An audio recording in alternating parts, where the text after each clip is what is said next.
आज हम बात करेंगे कर्क राशि के बारे में और कर्क राशि के लोगों के व्यक्तित्व के बारे में, वो कि किस तरीके का नेचर रखते हैं या उनके किस तरीके की पर्सनालिटी होती है और वो किस तरीके का माइंडसेट कैरी करते हैं। और जब हम बोलते हैं कर्क राशि तो मैं आपको रिमाइंड करा दूं कि हम बात कर रहे हैं कि मून आपका जिस राशि में है, जिसे हम आपको नॉर्मली वैदिक एस्ट्रोलॉजी में जिसे राशि कहा गया कुंडली के अंदर, ये आपका वो ज़ोडिएक साइन नहीं है जो वेस्टर्न एस्ट्रोलॉजी में है, जो सन के ऊपर बेस्ड है। इसके ऊपर भी हमने एक वीडियो पहले बनाया हुआ है जिसके अंदर ये बताया है कि आपकी असली राशि क्या है। इसका लिंक आपको डिस्क्रिप्शन में मिल जाएगा, आप उसको देखिए और उसको समझिए कि आपकी असली जो राशि है, जो वैदिक एस्ट्रोलॉजी कहती है, वो कौन सी है। वो मून साइन है आपका, जहाँ आपका चंद्रमा प्लेस होता है। तो अगर मून के साथ आपके जहाँ पर आपका चंद्रमा है वहाँ 4 नंबर है, वो 4th नंबर की राशि कर्क राशि होती है सीक्वेंस में। तो आपको जो फॉलो करनी चाहिए वो कर्क राशि फॉलो करिए। अगर आपका मून 4 नंबर का है, आप वो डेट वाले सिस्टम पर मत जाइए कि इस डेट से इस डेट तक होगा तो एक राशि होगी, उसके बारे में हम बहुत डिटेल में पहले बात कर चुके हैं। कर्क राशि और हमने बाकी राशियों की भी जब बात करी तो उसको जो हमने जज करने का पैरामीटर, हम लोग 3 मेन चीज़ों को देखकर जो उसका सिंबल है, जो ओवरऑल एक सिंबॉलिक है, जैसे उसका कोई एनिमल सिंबल है या किसी भी तरीके का जो सिंबल उस राशि का हम देखते हैं, उससे हमने फैक्ट्स को निकाला कि वो किस तरीके की पर्सनालिटी लोग कैरी करते हैं या उनके क्या ट्रेट्स हो सकते हैं। सेकेंड इज कि वो जो राशि का अपना एलिमेंट है, फायर, अर्थ, एयर और वाटर में से वो किस एलिमेंट की राशि है, तो वो राशि का एलिमेंट हमने देखा। और एलिमेंट के बाद हमने जो लास्ट चीज़ जिसके ऊपर हमने एनालाइज किया कि उस राशि का लॉर्ड क्या है। और उसका जब हम मून की बात कर रहे हैं, ज़ोडिएक साइन जो है वो मून के बेसिस पे हम देख रहे हैं। मून के चंद्रमा की जो राशि है, उसी जो हमारी राशि है वो चंद्रमा की राशि एग्जैक्टली कि जिसमें चंद्रमा प्लेस है। तो अगर हम कर्क कह रहे हैं तो चंद्रमा 4 नंबर का है, यानी कर्क राशि में चंद्रमा है, तो हम उसकी बात कर रहे हैं। तो उसका जो लॉर्ड है वो किस तरीके का चंद्रमा और उसका समन्वय आपस में, तो उससे हमें क्या रिजल्ट मिलेंगे। तो स्टार्ट करते हैं कि सबसे पहले जो इस कर्क राशि का सिंबल है वो है जैसा नाम है कर्क, जिसे हम केकड़ा कहते हैं, इंग्लिश में जैसे कैंसर कहते हैं। तो केकड़े की अगर हम एक ओवरऑल देखें तो केकड़ा किस तरीके की पर्सनालिटी रखता है या केकड़े के क्या कैपेबिलिटीज़ हैं। जो सबसे उसका पॉजिटिव पार्ट है वो ये है कि वो लैंड और वाटर दोनों में इक्वली वो सर्वाइव कर जाता है। जो केकड़े का दूसरा कैरेक्टर है कि वो उसके जो शेल है वो हार्ड है ऊपर और अंदर से वो एकदम सॉफ्ट होता है। और जो तीसरा उसका एक और कैरेक्टरिस्टिक है कि वो पानी के अंदर भी दूर तक देख सकता है और वो ज़मीन के ऊपर भी दूर तक देख सकता है। जो चौथी चीज़ है कि केकड़े के लिए कहा जाता है कि केकड़ा अपने साथ अपना सारा एक तरीके से घर लेकर चलता है। तो वो केकड़े का जो चौथा कैरेक्टरिस्टिक है कि वो अपना बहुत ज़्यादा चीज़ों को समेट कर रखता है अपने जो उसके बिलोंगिंग्स हैं एक तरीके से। सो ओवरऑल अगर हम इसको लोगों की पर्सनालिटी से मैप करें तो जो कर्क राशि के लोग हैं वो उनका सर्वाइवल बहुत अच्छा है। वो किसी भी सिचुएशन में सर्वाइव कर जाएंगे। लाइफ में अगर अप्स एंड डाउन्स आ रहे हैं तो वो डाउन में कम में सर्वाइव कर जाएंगे, और अगर उनकी लाइफ में अप्स आ रहे हैं तो वो उसमें भी वो भी अच्छे से उनको पता है कि कैसे उसमें सर्वाइव करना है, क्योंकि केकड़ा जल में और पृथ्वी पर दोनों जगह वो इक्वली सर्वाइव कर जाता है। सेकेंडली जब आप देखो कि केकड़ा चलता है तो वो पैर फैला के चलता है और वैसे वो अपने शेल के अंदर भी चला जाता है। सो यहाँ पर भी वही इम्प्लीकेशन मिलता है कि वो कम में भी अपने आप को सीमित करके भी काम कर सकते हैं और वो अपने आप को अच्छे से मैनेज कर लेते हैं अगर लाइफ उस समय उनको कुछ कम दे रही है। सो इनका सर्वाइवल बहुत अच्छा होता है इन लोगों का।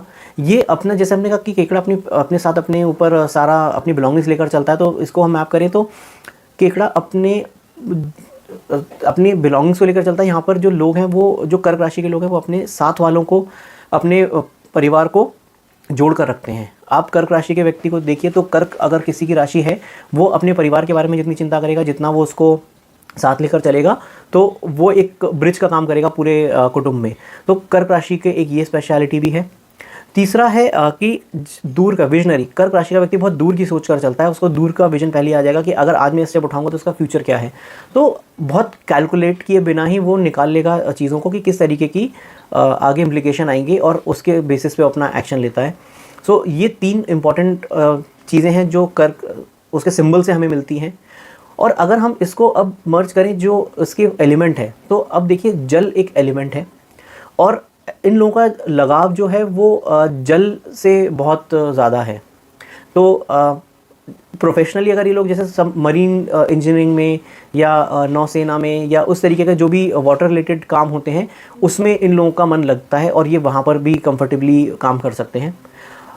साथ ही साथ जब जलीय राशि है और हम अगर इसका जो ओनर है, तो जो इस राशि का लॉर्ड है तो इस राशि का लॉर्ड मून है, वो खुद है, तो यानी मून की सबसे कंफर्टेबल पोजीशन है, क्योंकि वो अपने ही हाउस में, एक तरीके से अपने घर में कोई भी इंसान एक कहते हैं शेर की तरह होता है, तो मून की सबसे कंफर्टेबल स्टेट है।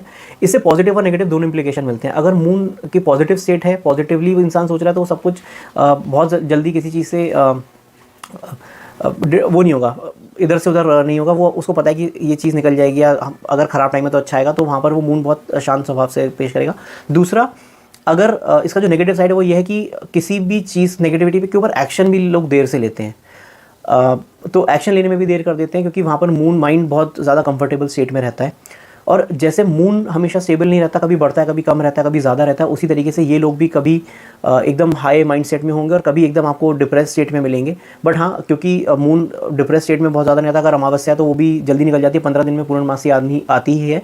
सो ये लोग भी उस स्टेट से बहुत जल्दी अपने आप को रिकवर करके और एकदम वापस आते हैं नई एनर्जी के साथ। तो नई एनर्जी भी इन लोगों में बहुत ज़्यादा पाई गई है।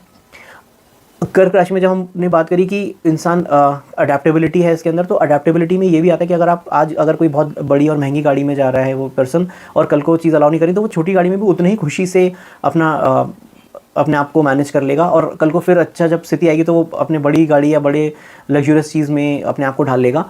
प्लस ये लोग जो हैं वो मून की अपनी राशि है, मून इस मन का कारक है, तो दूसरों के मन को समझ के उस तरीके से अगर आप स्टोरी समझना है इनसे, आप कर्क राशि के पर्सन से स्टोरी समझिए, आपको अच्छा लगेगा और आप उससे 10 बार वो स्टोरी समझेंगे। इनके अंदर एक मदरली केयर होती है कि वो आपसे जब बात करेंगे तो आपकी प्रॉब्लम को समझ के सॉल्व करने की कोशिश करेंगे। तो ये जो नर्सिंग वाला एरिया हुआ, या फिर जो एक हीलिंग वाला एरिया होता है जिसमें इंसान साइकाट्रिस्ट होते हैं, वो भी कर्क राशि के हो सकते हैं, क्योंकि वो लोगों के मन तक पहुंचकर उस तरीके से बिहेव करते हैं और उसके बाद उनका इलाज करते हैं। तो साइकाट्रिस्ट हो गए, ऑरा रीडर्स हो गए, या फिर जो इस प्रोफेशन में जो काउंसलिंग करके लोगों को उनके मेंटल स्टेट से बाहर लाते हैं, वो लोग भी कर्क राशि के होते हैं।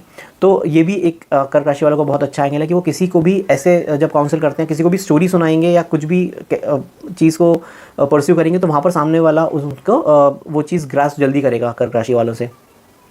कर्क राशि में एक और इम्पॉर्टेंट फैक्टर है कि अगर ये लोग वैसे कैसे भी जैसे चीज़ों में ड्विंडल करेंगे कि हाँ डिप्रेस स्टेट में है, उसके बाद अच्छी स्टेट में है, बट ओवरऑल कर्क राशि का पर्सन अगर ट्रेडिशनली किसी चीज़ को परस्यू कर रहा है, वो कोई ट्रेडिशन है, कोई कल्चरल चीज़ है, या कोई बहुत पुराने रिलीजियस चीज़ चली आ रही है, उसको बहुत अंत तक लेकर जाते हैं, उसको कभी छोड़ते नहीं है। जब संसार की शुरुआत हुई थी तो वहाँ पर विष्णु भगवान ने हरि भगवान के, जैसे कहते हैं कि ये सपनों में पूरी सृष्टि है, तो वहाँ पर केकड़े की जो वैल्यू है उधर भी उसका भी योगदान है। तो वहाँ से सृष्टि की उत्पत्ति से लेकर अभी तक ये जो कर्क राशि के लोग हैं, ये वहाँ से माइंडसेट है कि पुरानी चीज़ों से जुड़ाव इनका बहुत ज़्यादा रहता है। ये चीज़ों को संभाल के रखेंगे, अपने जो इनके पेरेंट्स की दी हुई चीज़ें होती हैं या उसको बहुत संभाल के रखते हैं। जैसे बचपन में कॉइन्स कलेक्ट करे होंगे या स्टैम्प्स कलेक्ट करेंगे, उसको कभी छोड़ते नहीं है।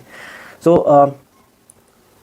अगर हम बात करें कर्क राशि वाले के डिसीजन मेकिंग की, तो डिसीजन मेकिंग बहुत आराम से लेकर और एक डिसीजन लेते हैं ये। और जैसा हमने पहले देखा कि डिसीजन लेने में अगर बहुत देरी भी कर देते हैं, क्योंकि बहुत मून कंफर्टेबल स्टेट में रहता है।